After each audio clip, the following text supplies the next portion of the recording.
Semuanya baik-baik saja? Haleluya. Ya, salah satu yang menjadi masalah besar di dalam hidup manusia. Ada banyak masalah di dalam hidup manusia. Tapi salah satu masalah namanya takut. Apa? Takut. Coba mari kita ulang. 1, 2, 3. Takut. Ngomongnya aja udah takut. Ya, ngomongnya udah takut, udah malas gitu ya. Karena memang namanya takut itu adalah sesuatu yang tidak enak. Nah, hari ini kita akan dengarkan firman Tuhan dengan judul Kuatkan, Teguhkan Hatimu. Haleluya. Kita buka Alkitab kita, Kisah Para Rasul 14. Kisah Para Rasul 14 ayat 22.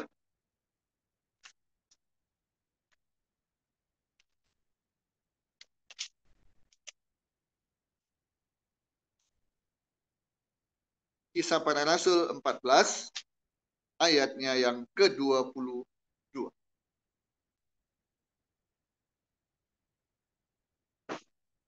Oke, sampai ketemu?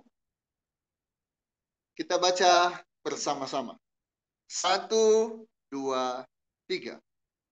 Di tempat itu mereka menguatkan hati murid-murid itu dan menasihati mereka supaya mereka bertekun di dalam iman dan mengatakan bahwa untuk masuk ke dalam kerajaan Allah kita harus mengalami banyak sengsara. Satu kali lagi kita membaca ya. 1, 2, 3. Di tempat itu mereka menguatkan hati murid-murid itu dan menasihati mereka supaya mereka bertekun di dalam iman dan mengatakan bahwa untuk masuk ke dalam kerajaan Allah kita harus mengalami banyak sengsara. Ini mungkin berita yang tidak enak ya. Bad news, bukan good news. Kita kalau dengar firman Tuhan selalu ingin yang enak-enak, yang manis-manis, yang menyenangkan. Tapi kali ini firman Tuhan yang kita baca, apalagi di bagian akhir mengatakan apa? Untuk masuk ke dalam kerajaan Allah. Siapa yang mau masuk ke kerajaan Allah? Semua kita mau. Betul ya? Nah, tapi ini dia informasinya. Untuk masuk ke dalam kerajaan Allah, kita harus mengalami banyak. Aduh, gak enak. Salah pilih. Maunya semuanya serba enak. Jadi orang Kristen itu wah, nyaman, duit banyak. Kenapa? Paling ingat, Bapak Ibu ingat ayat firman Tuhan dari Kejadian sampai Wahyu. Ada sekian banyak pasal, sekian banyak ayat. Bapak Ibu ingat ayat mana yang paling ingat? Ayo. Banyak, saya termasuk orang yang tidak tidak terlalu ini ya, tidak terlalu banyak hafal ayat-ayat. Tahu ayatnya, tapi nggak sampai Kejadian 3 ayat 20. Ini. Mazmur 17 ayat ini. Hafal semua. Saya memang tidak termasuk yang kelompok seperti itu. Tapi paling tidak, minimal ada satu ayat yang pasti kita ingat. Dalam keadaan mau bangun juga, tanya ayat ini, pasti hafal. Nah, ayat apa? Macam-macam. Roma 8 ayat 28. Isinya, Tuhan turut bekerja. Oh, itu kan senang kan? Tuhan turut bekerja. Lama-lama orang bilang begini, Tuhan aja sendiri bekerja. Saya hanya tinggal terima hasil. Kenapa? Kita ini lebih dari pemenang. Kenapa? Karena Tuhan yang bekerja. Ada, oke. Ayat apa lagi? Yang hafal mati, luar kepala. Apa? Oh, Yohanes 3 ayat 16. Karena begitu besar kasih Allah akan isi dunia sehingga bla bla bla. Hafal. Oke, ayat apa lagi? Mazmur 23. Tuhan adalah gembalaku, takkan kekurangan aku. Waduh, pokoknya enak. Tapi ada satu lagi ayat, nggak disebut. Tapi saya sebut ayat ini, hafal tidak? Yohanes 10 ayat 10. Ayo, ada yang favorit?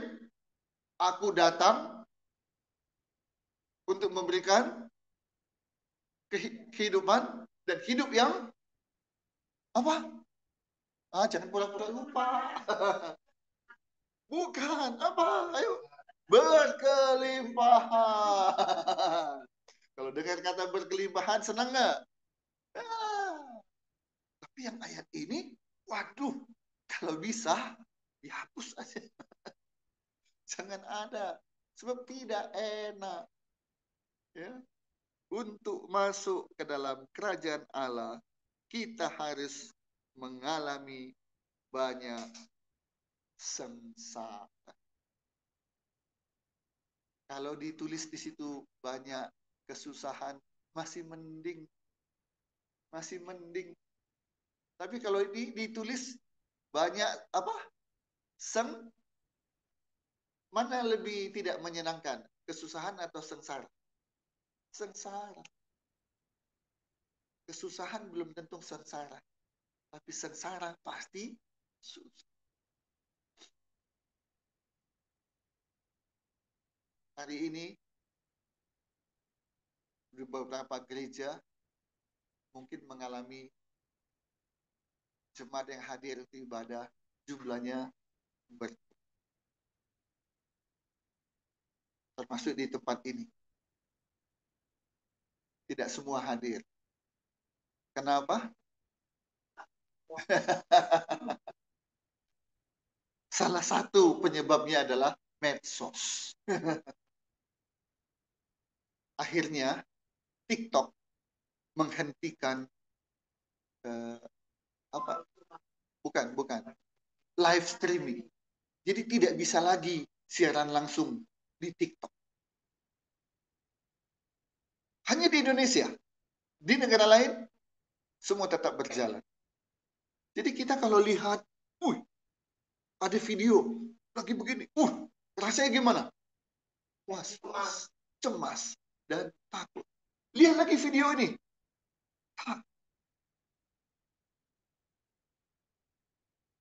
Saya tadi malam tidur jam 1:30. Saya sempat share acara ibadah kita di berbagai grup, di Facebook. Dan kemudian begitu selesai saya share, langsung ada yang nanya kepada saya. Ko Yunus, Bandung bagaimana kondisinya? Saya jawab, puji Tuhan, aman. Hanya beberapa titik saja ada demo-demo dan ada tanda petik panas. Hanya itu. Selebihnya apa? Aman. Tadi malam saya dengan keluarga makan di mall. Mall yang dekat dengan lokasi itu.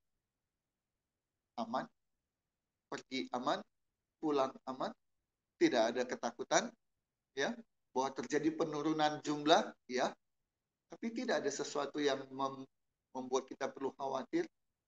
Pertama, Immanuel, bukan rumah sakit, ya, Immanuel. Apa? Iya, bukan Immanuel, iya rumah sakit di sana, bukan. Immanuel, Tuhan beserta kita, itu yang pertama. Membuat kita nggak perlu takut. Apapun mau terjadi, terjadilah. Tanpa seizin Tuhan, tidak ada satupun yang bisa menyentuh kita. Tapi kalau Tuhan izinkan, mau sembunyi di mana pun, nggak bisa. Ya, kita nggak bersyukur ya. Kita bukan senang di atas kesusahan orang lain. Tapi kita tahu kan, ada beberapa orang yang rumahnya udah mulai didatangi masa, kemudian mobilnya mobil mahal semua itu, ya. Kemudian berangkasnya juga apa segala macamnya. Memang kalau lihat-lihat begitu kan menakutkan kan. Orang berpikir, oh pasti, saya juga berpikir tadinya, orang sudah datang ke sana, aman. dia pasti sudah selamatkan dulu mobilnya. Itu saya bilang sama cici saya, ah udah dibawa itu mobil-mobilnya semua, mobil-mobil miliaran semua. Kenyataannya enggak, habis tuh kena itu. Ya, orangnya udah nggak ada, tapi mobil-mobilnya masih ada. Bahkan beberapa yang sudah diamankan kelacak juga. Artinya mau kemana kita sembunyi? Mau kemana kita lari? Kalau Tuhan izinkan sesuatu terjadi pada kita, pasti terjadi. Tapi kalau Tuhan tidak izinkan, tidak ada satupun yang bisa menyentuh kita.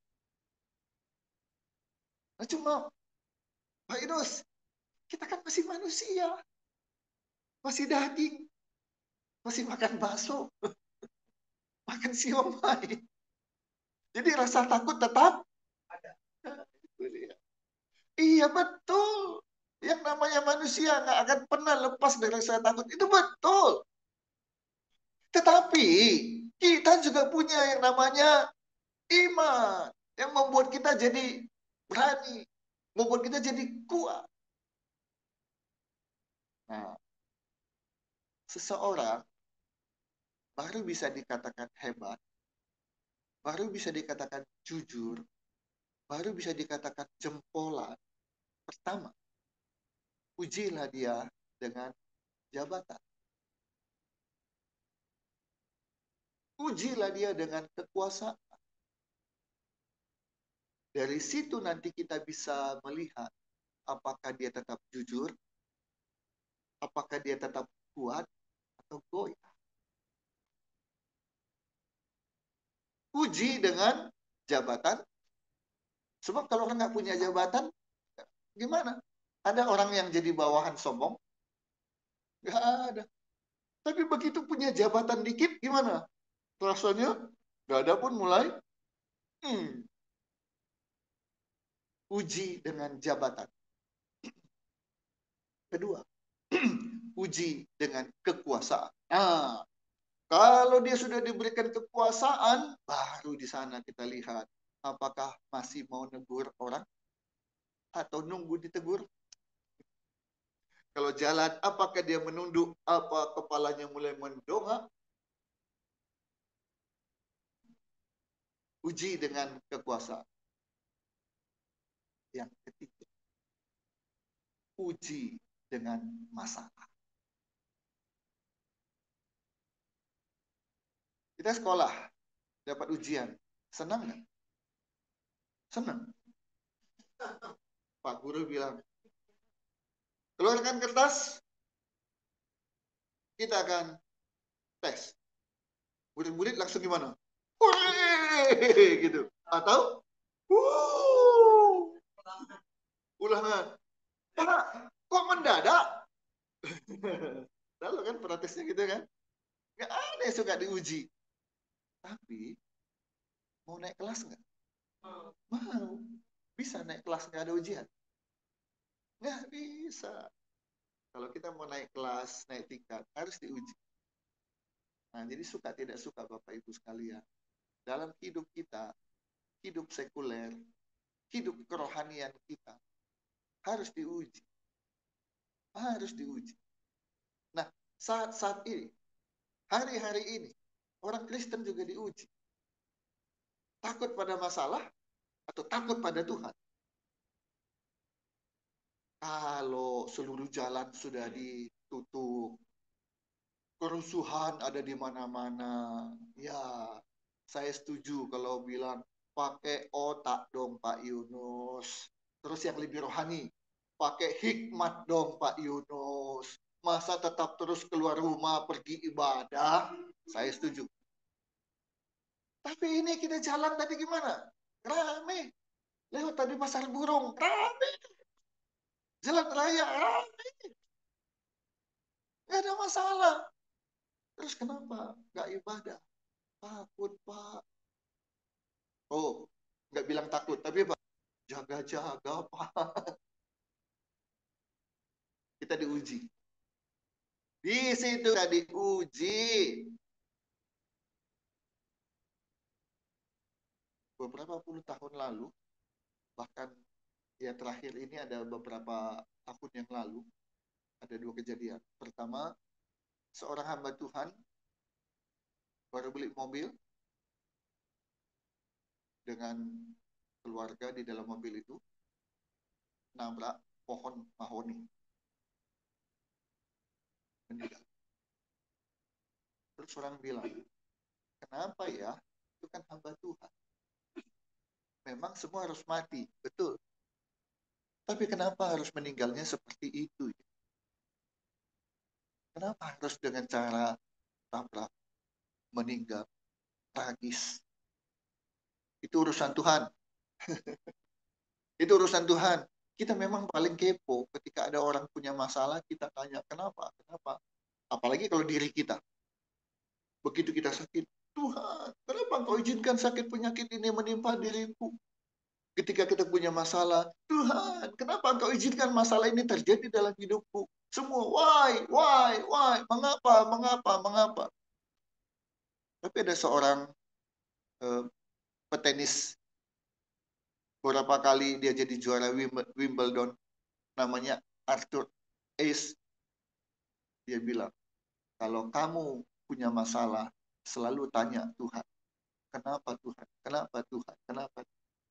Tapi ketika kamu menerima berkat, pernahkah kau bertanya, kenapa saya Tuhan? Kenapa bukan Pak Semi aja? Kenapa bukan Pak Robert saja? Kenapa saya Tuhan? Ada nggak ngomong kayak begitu? Ngomongnya apa? Ya Tuhan, terima kasih. Ini memang tepat untuk saya. Berkat aja, nggak Tuhan nggak pernah salah. Tapi ketika masalah datang, wahai, kenapa aku Tuhan? Kenapa bukan dia aja? Satu lagi, ada hamba Tuhan dari Subang. Di tol. Istri meninggal, anak. Terus menanya lagi, kenapa Tuhan? Apakah, maaf ya, kenapa mereka berdosa kah? Urusan dosa, urusan dia nama Tuhan, bukan urusan kita. Tapi satu hal saya mau katakan dan saya mau tegaskan. Tuhan berkuasa atas hidup kita, amin. Apapun yang Tuhan mau terjadi dalam hidup kita itu terjadi. Mau dengan cara baik, mau cara tidak baik, itu cara Tuhan. Dan hamba Tuhan itu sampai hari ini tidak pernah dia meninggalkan pelayanan. Itu namanya lulus dalam ujian. Dia nggak bilang, Tuhan, percuma aku melayani Engkau. Kenapa harus celaka? Istriku meninggal, anakku meninggal. Enggak. Aku ini hamba Tuhan. Terjadilah padaku apa yang Tuhan ingin. Itu kata Maria. Sampai hari ini dia melayani. Itu rahasia Tuhan. Kalau mau Tuhan terjadi, itu terjadi. Tapi banyak juga hal yang kita lihat. Manusia bilang, itu pasti meninggal. Tahap hidup. Tuhan yang berkuasa dan berdaulat atas hidup kita. Tinggal masalahnya kita percaya atau tidak. Jadi firman Tuhan sudah ingatkan kita ya, bahwa untuk masuk kerajaan Allah, itu banyak sengsara. Jadi jangan bingung. Jangan kecewa. Jangan marah. Firman Tuhan sudah ingatkan pada kita. Masuk kerajaan Allah itu, di dalam dunia ada dua jalan, lebar dan sempit. Mana kau pilih? Yang lebar, jiwamu, tapi yang jiwa ayo, mau pilih jalan mana? Jalan tol enak, lancar. Siapa bilang jalan tol lancar?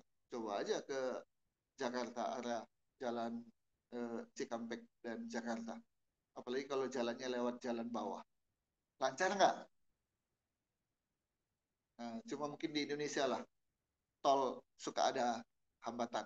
Padahal itu namanya jalan bebas hambatan. Jadi jalan tol aja ada hambatan. Jalan tol aja ada naik, ada turun, ada belok. Jadi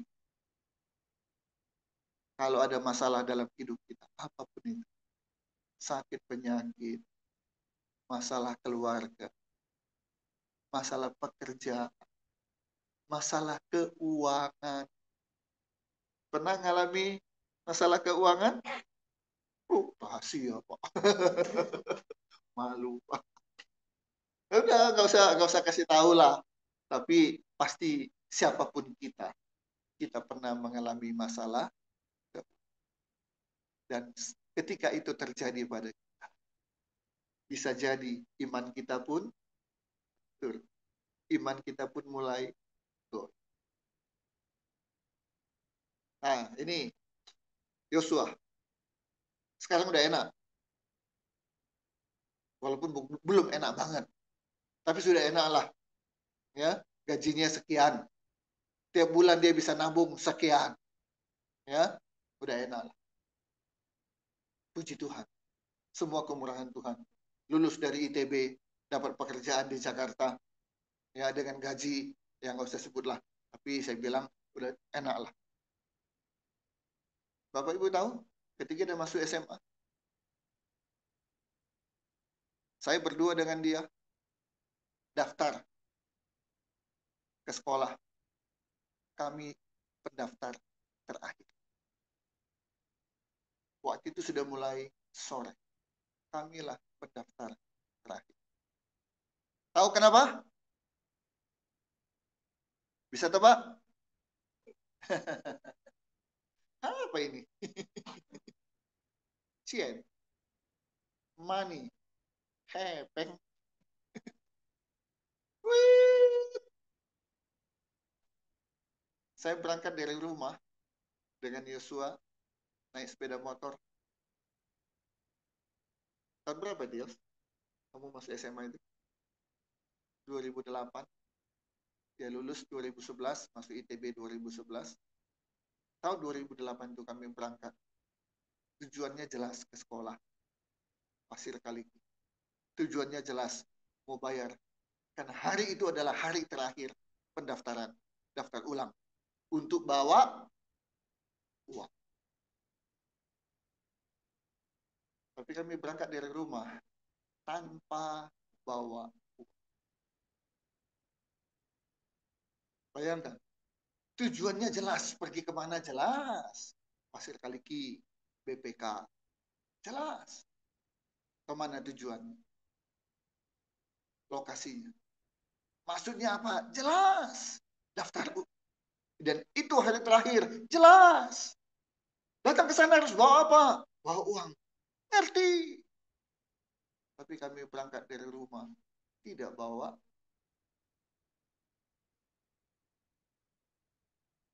Bapak Ibu. Ini kita orang tua ya. Kebanyakan mengalami hal seperti itu. Bawa anak untuk daftar dan wajib bawa uang. Tapi nggak ada uang yang dia bawa. Rasanya gimana? Khawatir. Oh, hanya khawatir. Apa yang dikhawatirkan? Apa yang ditakutkan? Udah jelas kok. Harus daftar tapi nggak bawa uang. Rasanya gimana? Deg-deg dong. Oke, apa lagi rasanya? Sedih lah. Takut? Apa yang ditakutkan? Takut apa? Itu bukan masalah takut di sana. Tapi masalahnya apa? Sedih. Terus apa lagi selain sedih? Nelangsa gitu kan. Aduh Tuhan. Sekolahkan anak aja. Duit nggak? Ada.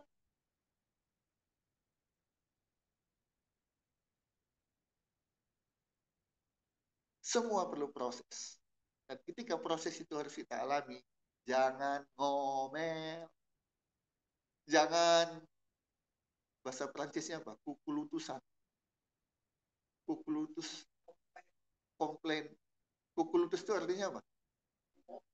Komplain ya. Ngomel gitu ya. Itu kan gimana sih? Tuhan tidak adil. Bersungut-sungut. Itu ya. Banyak orang Kristen ketika masalah terjadi dalam hidupnya, itu yang dia lakukan. Bukannya Tuhan tolong. Nah, kalau ngomong begitu Susah. Baru kata Tuhan, stop. Nggak keluar kata tolong. Nah, Tuhan baik. Tuhan, Engkau berfirman. Pasti ditepati. Nggak. Yang ada adalah, kenapa begini? Saya sudah melayani Tuhan. Kenapa Tuhan tidak tahu? Biasanya kan begitu. Benar apa benar? Saya waktu itu tidak melakukan itu. Saya hanya berdoa. Tuhan, saya nggak tahu bagaimana caranya. Tapi aku melangkah. Aku keluar rumah. Aku nggak tunggu di rumah. Tunggu jam demi jam. Tiba-tiba ada yang datang. Pak Yus, Tuhan gerakkan saya menyerahkan uang ini. Saya hitung. Persis sesuai kebutuhan. Haleluya. Enggak. Saya keluar rumah. Pergi. Tapi sambil di dalam hati juga. Ini duit dari mana? Kita tetap manusia kan. Tapi saya nggak pernah ngomel. Saya nggak pernah komplain. Saya percaya Tuhan pasti tolong. Caranya nggak tahu. Dan saya tidak mau atur-atur Tuhan. Seperti tadi, Tuhan kirimkan orang ke rumah saya. Kan ada beberapa, pernah dengar kesaksian seperti itu? Pernah kan? Nah, saya nggak mau atur Tuhan. Bagaimana cara Tuhan? Dan kami pada hari itu sebagai pendaftar terakhir, akhirnya saya bisa bawa uang dengan cara Tuhan. Caranya gimana? Tuhan izinkan saya minjem. Tahun 2008 itu, saya telepon teman saya. Saya bilang, bisa pinjam uangnya? Itu apa Pak Yunus? Saya mau daftar anak saya. Dan ini hari terakhir. Saya nggak punya uang. Oh, boleh, katanya. Dengan itu, saya bawa uangnya. Kok gitu ya? Kok pakai minjem-minjem ya? Ikuti apa maunya Tuhan. Jangan komplain. Sudah ditolong masih juga ngomong. Kok dengan cara minjem ya? Kan malu. Situ Tuhan uji. Apakah kita mau rendah hati? Gengsi dong. Yunus gitu. Ya kan? Atau kita kan anak Tuhan. Tuhan mau kita rendah hati. Kalau memang itu cara Tuhan, jalani. Dan sekarang Yosua lulus dari SMA, lulus dari ITB, kerja di Jakarta dengan gaji yang lumayan. Semua proses itu dijalani, dilalui. Jadi jangan lihat sekarangnya, oh sekarang Yosua enak ya. Lihat bagaimana proses yang dia jalani dan kami jalani tanpa mengeluh, tanpa komplain, tanpa ngomel. Satu kata tadi apa Bu? Bersungut-sungut, tanpa bersungut-sungut kepada Tuhan. Di situ kita diuji sebagai anak. Oh itu soal sekolah. Saya pernah mengalami waktu kuliah.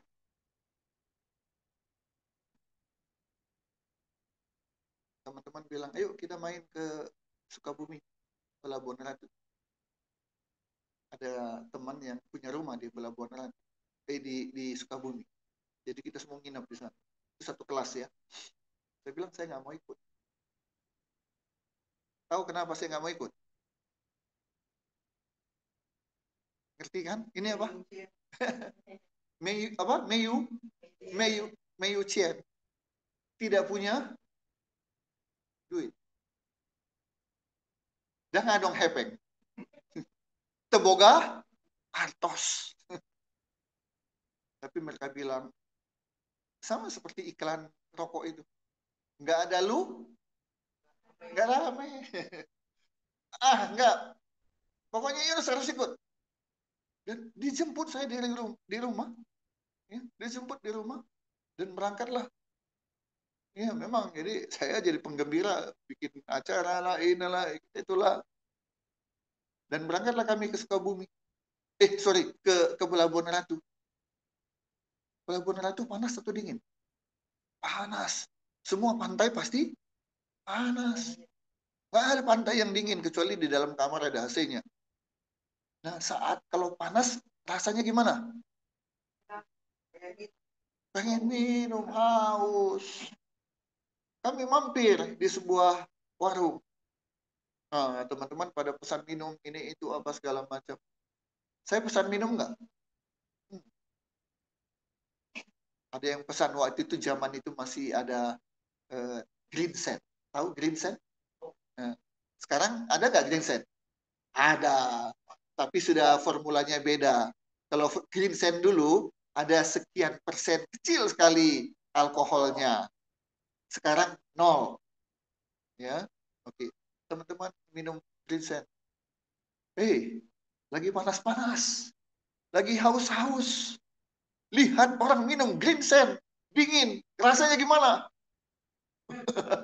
Segar. Jujurlah padaku.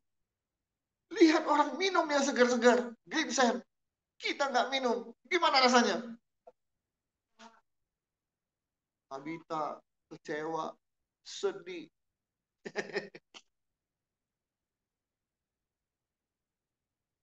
Ada teman, lihat saya nggak minum. Jadi itu kan botol green sand. Nah, dia tuang minum. Rupanya masih ada sedikit. Nggak habis. Dia bilang, Nus, ini nih, minum Nus. Oh, dalam hati saya, puji Tuhan. Tapi sedikit. Isinya sedikit. Kalau minum hanya sekali glep, rasanya pasti masih kurang. Tahu apa yang saya lakukan? Tambah air teh. Teh gratis. Teh gratis. Itulah di warung enaknya. Coba kalau kita di restoran. Teh aja harus bayar. Yang bilang, kencing aja harus bayar, apalagi teh gitu. Tapi di warung itu pokoknya teh gratis. Jadi saya minta teh dan saya tuangkan eh, green sand-nya dicampur teh green sand atau green sand teh. Jadi kalau sekarang ada green tea ya. Ini green sand tea. Jadi banyak kan? Rasanya bukan selera sendiri itu mata paksa. Kalau mau tahu rasanya silakan beli green sand uji coba. Pak Yunus dulu pernah ngalamin, saya coba segini tehnya, segini green sandnya. Tapi saya mau bilang, itulah minuman terenak yang pernah saya minum. Haleluya. Kenapa? Saat tidak punya. Itulah yang terbaik yang saya bisa. Semua diuji, Bapak Ibu sekalian. Jangan pernah bilang, Tuhan, boleh nggak saya nggak mengalami kesengsaraan? Jangan. Firman Tuhan ya dan amin. Kesengsaraan itu pasti kita alami. Macam-macam bentuk. Tidak semua sama. Ada soal sakit penyakit. Ada. Termasuk Paulus, dia bilang, beberapa kali aku minta kepada Tuhan untuk mengangkat duri yang ada di dalam daging. Tapi Tuhan bilang apa? Cukuplah karuniaku atas. Jadi sekali berpaulus, ada masalah sakit? Ada. Lah apalagi kita seberapanya Paulus. Bisa sakit penyakit. Hamba Tuhan juga. Bisa nggak punya masalah di dalam keluarga? Siapa bilang tidak bisa? Ya, Pak Semi kita harus jujur bilangnya, jangan sok-sokan ya Pak Rubat ya. Jangan sok-sokan gengsi-gengsi. Itu urusan masing-masing lah ya kalau mau gengsi-gengsi. Tapi kita harus jujur, berani bilang. Di dalam rumah tangga dan keluarga orang Kristen, termasuk pendeta, ada masalah nggak? Ada. Jangan-jangan masalahnya datang dari siapa? Si pendeta itu sendiri. Ya, apa masalahnya pendeta? Sombong. Kedua apa? Emosi. Dan sebagainya. Dan seterusnya. Apalagi masalah di dalam kehidupan kita. Jadi sakit penyakit. masalah keluarga, masalah pekerjaan, masalah apa lagi? Arogan, masalah keuangan. Itu semua harus kita alami. Bahwa ada yang Tuhan kasih hanya sedikit. Hei, halo. Masalah mau sedikit, mau banyak, tetap masalah.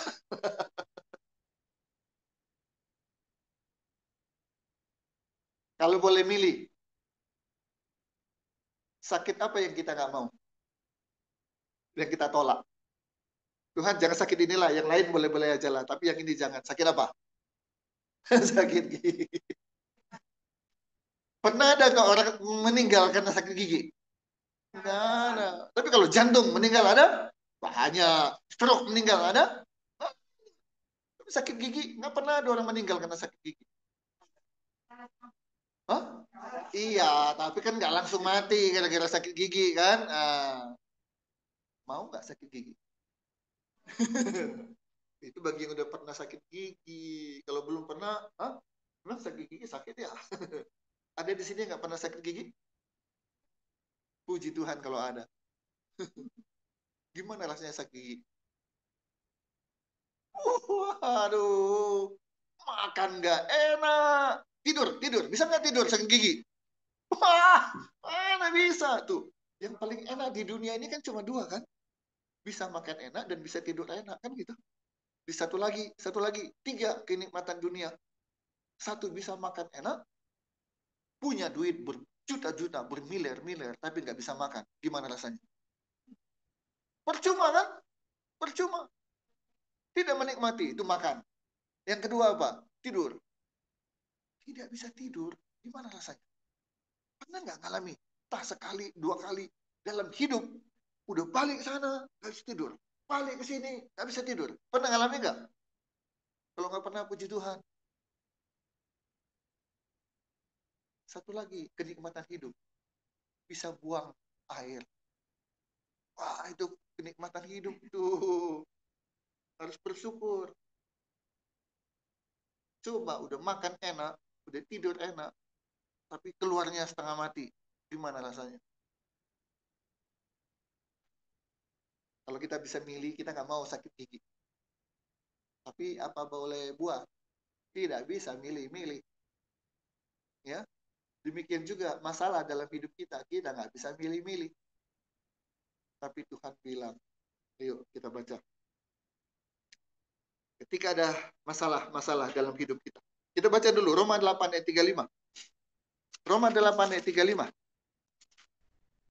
Meskipun masuk kerajaan Allah itu, kita harus mengalami banyak kesukaran, banyak kesulitan, dan banyak kesengsaraan. Ya, Roma 8 ayat 35.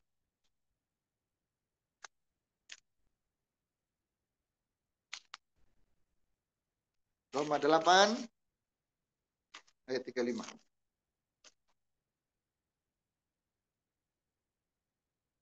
Oke, kita baca sama-sama dengan suara yang keras, tapi dengan irama yang lambat. 1, 2, 3. Siapakah yang akan memisahkan kita dari kasih Kristus? Penindasan, atau kesesakan, atau penganiayaan, atau kelaparan, atau ketelanjangan, atau bahaya, atau pedang?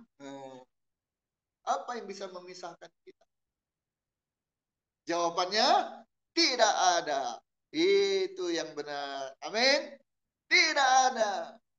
Kesulitan boleh datang, penderitaan boleh datang, kesulitan, sengsara boleh datang, tapi aku tetap bersama dengan Yesus. Imanku tetap tidak akan goyah. Kita baca Yohanes 16 ayat 33. Yohanes 16 ayat 33. Biasanya kita hafal Yohanes 3 ayat 16. Sekarang 16 ayat 33.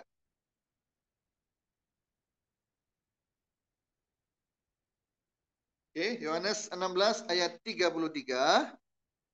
Sudah ketemu? Kita baca bersama-sama. 1, 2, 3. Semuanya itu kukatakan kepadamu, supaya kamu beroleh damai sejahtera dalam aku.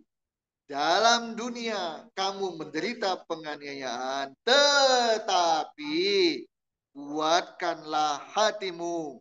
Aku telah mengalahkan dunia.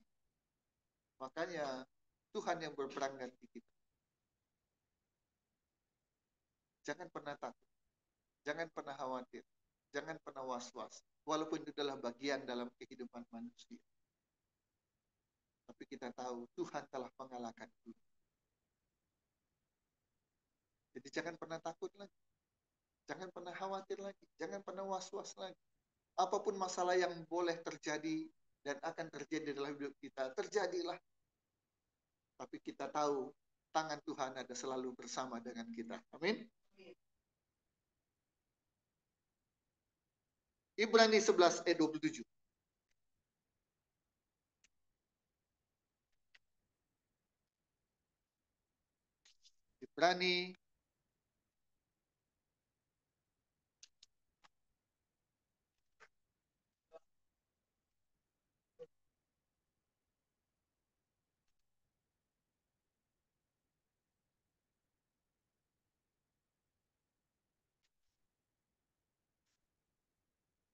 Ibrani 11 ayat 27.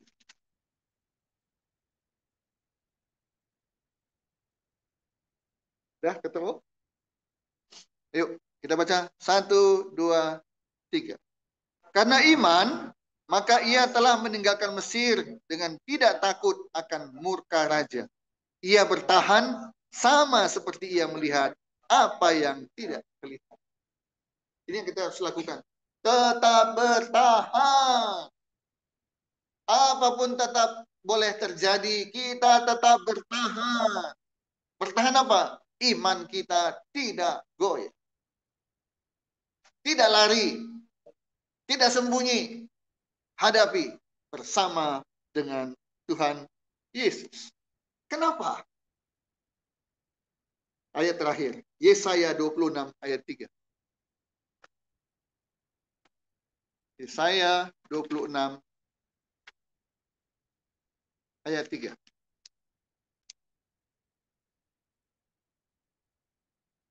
Makanya hari ini firman Tuhan kita dengarkan dengan judul kuatkan, teguhkan hatimu. Jangan takut. Yesaya 26 ayat 3. Kita baca 1, 2, 3. Yang hatinya teguh, kau jagai dengan damai sejahtera, sebab kepadamulah ia percaya. Sebab kepadamulah aku percaya. Ada penjaga kita? Ada pelindung kita? Ada pengawal kita? Nah, kenapa harus takut? Jangan takut sakit penyakit. Jangan takut masalah dalam keluarga. Jangan takut masalah pekerjaan dan usaha. Serahkan semua dalam tangan Tuhan. Yang penting kuatkan, teguhkan hatimu. Sekali Yesus, tetap Yesus. Apa yang dapat memisahkan kita? Itu Roma tadi. Ya, tidak ada. Kenapa kita harus teguh? Karena Tuhan menjaga kita dengan damai sejahtera. Amin. Haleluya.